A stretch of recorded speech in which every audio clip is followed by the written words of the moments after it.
Hello guys, for today's video gagawa po tayo ng chicken oven. Lagay po natin sa oven. Ito yan na ang aking mga spices. Dito ko na nilagay lahat. Mga spices ko, kung anong gusto niyo ilagay, lagyan niyo. Kasi in my own version lang to guys. Kaya nilinis ko na yan, isang buong manok. Nilinis ko na to, tapos ganin muna natin ito. Para mansuot-suot yung lasa. Ganyan mo lang siya.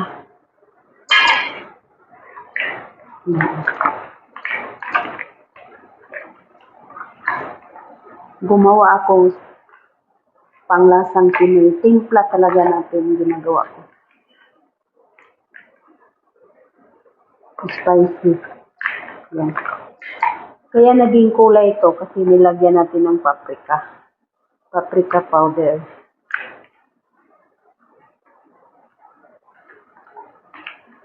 Paprika powder lang to. Hindi ito tomato paprika powder kasi marami dito paprika powder. Tapos kaunting olive oil, lemon, at saka white vinegar para maglambot. Isang kutsara. Tapos pamintang durog. Tapos asin. Yung laman ang importante malasahan natin yung pagkain natin Pinoy.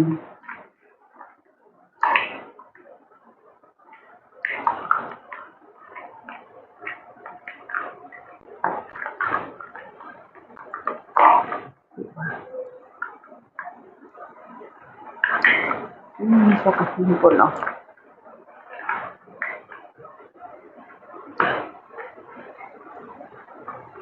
Tapos i-rest natin to ng kalating oras muna. Tapos na-relax na natin, tapos lagay natin dito. Gamit ako ng nylon na yung sa oven talaga. Tapos pasok natin dito manok. Okay, sarap to guys.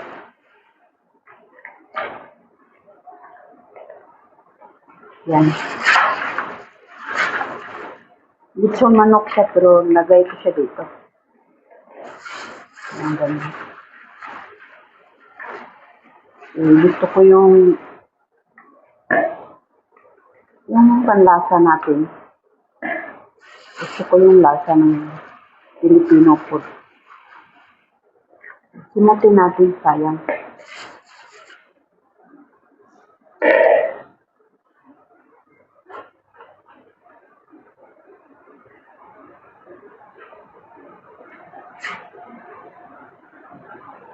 Tapos, talian natin tong plastic.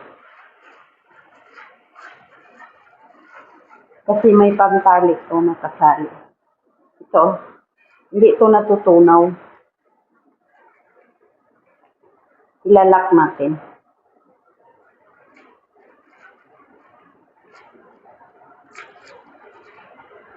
Kita natin. Yan, sulit siya. Natin manok. Tingnan natin. Yan.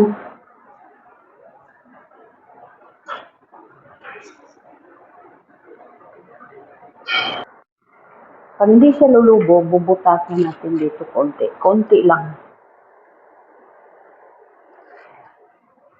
Para sisingaw yung hangin. Yan. Para hindi siya puputok.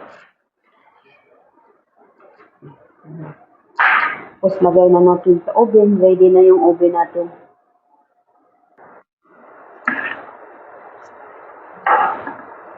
Wait, ba? Wait.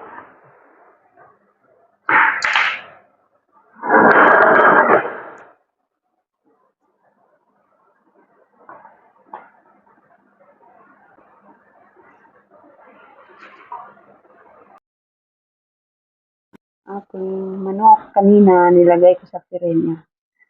Kakain muna kami. Tapos, ito yung aming kanin. Yan. Yan ang aming kanin.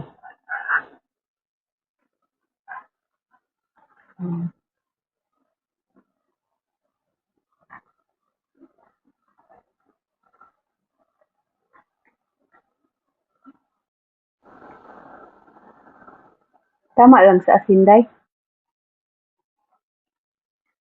Ha? Okay lang.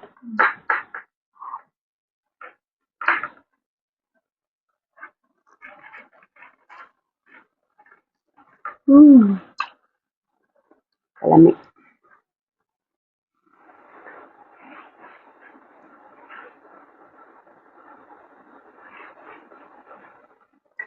Kain.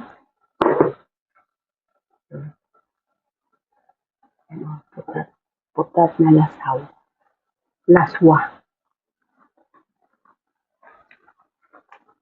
Kinamay.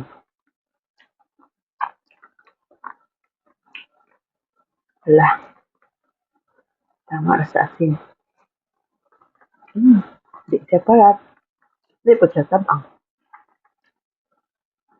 Dami. Joseph Al.